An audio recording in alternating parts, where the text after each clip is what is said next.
这一定是我见到过最幸运的男人了。当初冬的雪降临在西伯利亚森林时，他的眼前竟然出现了一个废弃的小屋。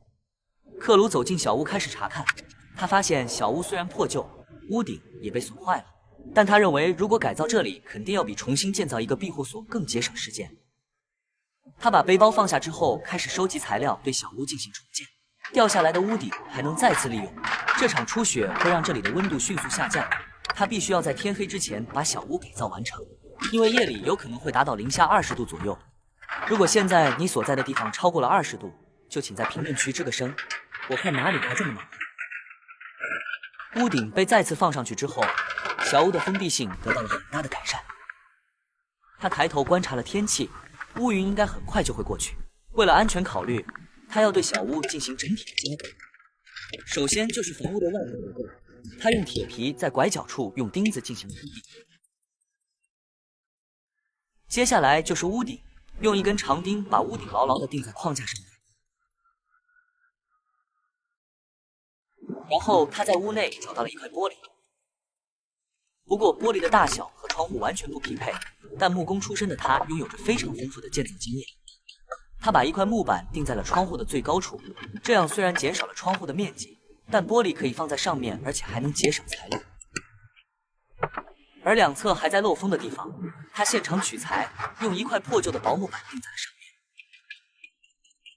还有一部分由于没有合适的材料，克鲁利用锯子切割出适合的大小，然后再把木板固定在了窗边上。最后漏风的地方就是门。此时天空中的云在很快的运动，应该过不了多久天气就会晴朗。而克鲁不知道的是，今夜他将会在他亲手重生的小屋里看到了此生中见过最美丽的星空。关上门之后，他在里面做了一个插销，防止在刮风的时候把门刮开。此时的夕阳非常漂亮，而克鲁也在进行最后一次的检查。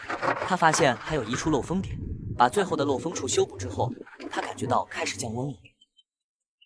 此时的废墟已经被克鲁再次重生，虽然外面吹着寒风，但是今晚的他却有一个安全且避风的小屋可以居住。夜幕已经在缓缓降临，而克鲁也要让小屋变得温暖起来。他把壁挂炉进行了组装之后，把烟筒也安装好。接下来他把剩余的木头都锯成小段，当做柴火来使用。当屋内壁炉点燃之后，冰冷的小屋就会迅速升温。谁能想到，从最开始的一个破房子，经过克鲁的改造之后，竟然能成为一个在冰冷户外中又温暖又舒适的家。接下来就是他一天当中最幸福的时刻，看着被烧红的烟筒给小屋散发着最温暖的能量，让屋内的温度和外面形成了巨大的温差。当肉排下锅的一瞬间，高热的油温瞬间就把肉排煎至收紧，并响起滋滋啦啦的声音。现在火炉的温度是最高的时候，肉排翻面之后，很快就到达8成的熟。现在的肉排不仅肉质紧实，并且鲜嫩多汁。克鲁切了一块放进了嘴里，一口下去，它非常满足。现在外面寒风呼啸，而克鲁的小屋里面火炉在持续燃烧。他躲在小屋里面，享受着此刻的温暖，安心的睡着。而就在此时，外面的天空已经万里无云，美丽的星空也会陪伴着他度过今夜。